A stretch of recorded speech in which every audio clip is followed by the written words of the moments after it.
I'm here with Alexander Mercouris, editor-in-chief of the Duran. Alexander, let's talk a little bit about Patriarch Bartholomew of the Orthodox Church and the recent developments with the Russian Orthodox Church and the Ukrainian Orthodox Church, or what has been recognized as the schismatic Ukrainian Orthodox Church. Yeah. Of course, and I want to preface this, it's been recognized by Patriarch Bartholomew in Constantinople, but to date, I don't think there's been one other Orthodox church that has recognized this breakaway Ukraine Orthodox Church yet, and probably there won't be. Can you get into what's going on with this schism or schism to be situation with Russia and Ukraine? Well, it's actually very interesting because, in fact, can I just explain something to our viewers? I mean, a major misconception is that there is a split within the Ukrainian Orthodox Church or a group that has declared independence of the Russian Orthodox Church in Ukraine. This is completely wrong. The Ukrainian Orthodox Church, the canonical Orthodox Church in Ukraine, has remained united. What Bartholomew did was that he recognized a group of schismatics as the official Orthodox Church of Ukraine. These are people who broke away or who were expelled from the official Orthodox Church many, many years ago. So we are talking about a tiny rump of people, not the Orthodox Church of Ukraine, which has been barely affected by this. Now, what is very interesting is that despite recognizing this small group as the Orthodox Church of Ukraine, the actual Orthodox Church has remained united. There was widespread expectation that there would be massive defections and that lots of parishes would go over to this new church which Bartholomew has recognized. That hasn't happened. I believe only 12 parishes out of something like, out of thousands have actually done this. It seems the monks, and I should explain to our viewers who are not Orthodox, that monks have a very important role in Orthodoxy. The monks have remained loyal to the canonical Orthodox Church, and you are absolutely right when you say that internationally, the Orthodox communities around the world, not only have they not supported Bartholomew in what he has done, but all the indications are that opposition to what he has done is now actually steadily growing, with apparently parishes in the United States, which had previously been part of the Patriarchate of Constantinople, now starting to break away, and even some talk of rebellion in Athos, this monastic community, which many people see as the heart of Orthodoxy, and which has also traditionally been under the direct supervision of the Patriarch of Constantinople. So he is becoming increasingly isolated, and this church that he tried to create in Ukraine is not working. Before we get into Bartholomew's troubles, I want you to delve into Bartholomew's troubles a little bit more in detail. Can you quickly, for our viewers, explain the fact that the recognized Ukrainian Orthodox Church is under the guidance of the Moscow Patriarchate, and this other church, which they're dubbing the Orthodox Church in Ukraine, has nothing to do with the recognized Ukrainian Orthodox Church, which falls under the guidance of Russia. That's absolutely correct. I mean, the Orthodox Church of Explain Ukraine, the structure a little, so people can understand. It's very complicated. The Orthodox Church of Ukraine, I'm talking about the canonical, the actual, the real the Orthodox recognized, yes, the recognized one, the one that has always existed, is a fully autonomous church within Ukraine. It recognizes and prays for the Patriarch of Moscow in its services, as the head of the Orthodox community, the Eastern Slav Orthodox community to which it belongs. But it is functionally autonomous of Moscow, but it retains this connection to the Patriarch of Moscow.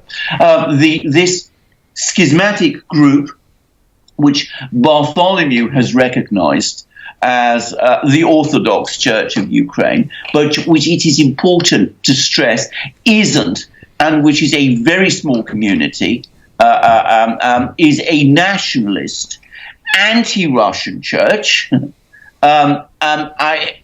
an ethnicist church, and of course it is not independent, in fact. It is not self-governing. It is actually, according to Bartholomew, directly subordinated to him.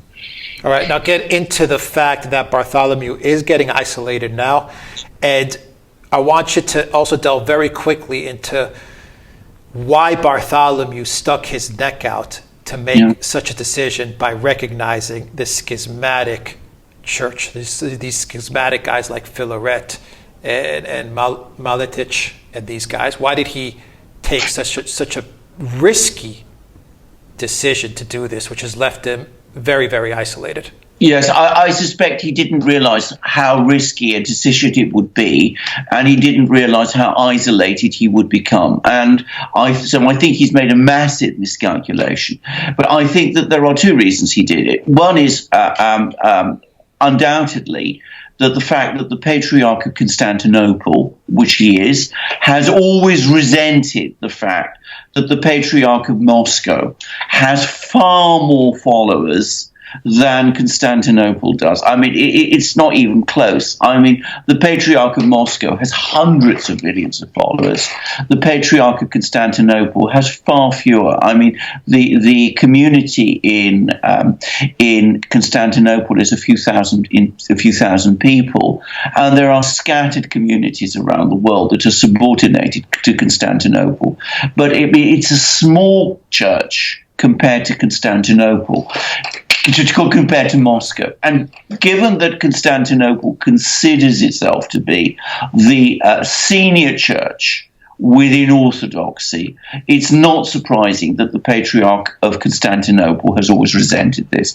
And he has always tried to set himself up as some sort of Orthodox Pope and head of Orthodoxy, which, can I stress to our viewers, he is not. He is simply the senior bishop within Orthodoxy. He does not have the powers that a pope does, and he should not be thought of in that way. So I think at some level he wanted to take Moscow down a peg, and that's failed. But there is also a very widespread view, which I share, that he was put under enormous political pressure by the United States, which backed this attempt to create a breakaway church in Ukraine. And there are rumors which have been publicized by a former US diplomat, Jim Jatras, who is an Orthodox Christian and of Greek extraction in the United States, that he was also concerned about corruption allegations. Bartholomew was concerned about corruption allegations that might affect the Patriarchate of Constantinople in connection with the alleged embezzlement of funds for the reconstruction of a church in New York that had been destroyed during the 9/11 terrorist attacks. Now, I have to say, I'm perfectly prepared to believe the corruption allegations, but I don't know for a fact that they are true. Having said that he came under a lot of pressure to do it from the United States, of that I have no doubt. And very quickly, what was the U.S.'s goal in getting this Orthodox Church in Ukraine to be recognized by Bartholomew and to break away from the Moscow Patriarchy? What was the U.S.'s geopolitical goal? It's the long-term game the United States has been repeatedly playing in Ukraine, which is to try to divide Ukraine from Russia. They've been working at this round the clock. That was what the Maidan so-called revolution was all about. That is what the establishment of this church is all about. It has failed. as I said, most Orthodox Christians in Ukraine, the overwhelming majority, have stayed loyal to the canonical church, and my impression is that it has hardened opinion against President Poroshenko, who's Ukraine's leader and who has heavily pushed for this church. It has hardened opinion against him amongst Orthodox Christians and has increased the opposition to him in the Ukrainian presidential elections, which everybody believes Poroshenko will now lose unless he fights them corruptly. So it has backfired, and it looks like it is putting Bartholomew in a very, very difficult spot. Absolutely. Absolutely. I think Bartholomew miscalculated at multiple levels and discredited himself and brought dishonor upon the Patriarchate of Constantinople, something which, as an Orthodox Christian and as a Greek myself, I feel very strongly about. I agree with you on that point. Alexander Mercouris, Editor-in-Chief of the Duran. Thank you very much. Guys, if you like this video, click on that subscribe button down below and click on the notifications bell to get notifications every time we push out a new video. Visit the Duran shop, pick up a t-shirt, help support the Duran. In the description box down below, you'll find links to our PayPal and Patreon pages. Please donate to the Duran. That helps us out a lot. And you can get a copy of this video in audio format. Follow us on iTunes and Soundcloud. And don't forget to go to theduran.com to see the articles that Alexander is linking up to every day. Alexander Mercouris, Editor-in-Chief of the Duran. Thank you once again. Until next time, everybody, take care.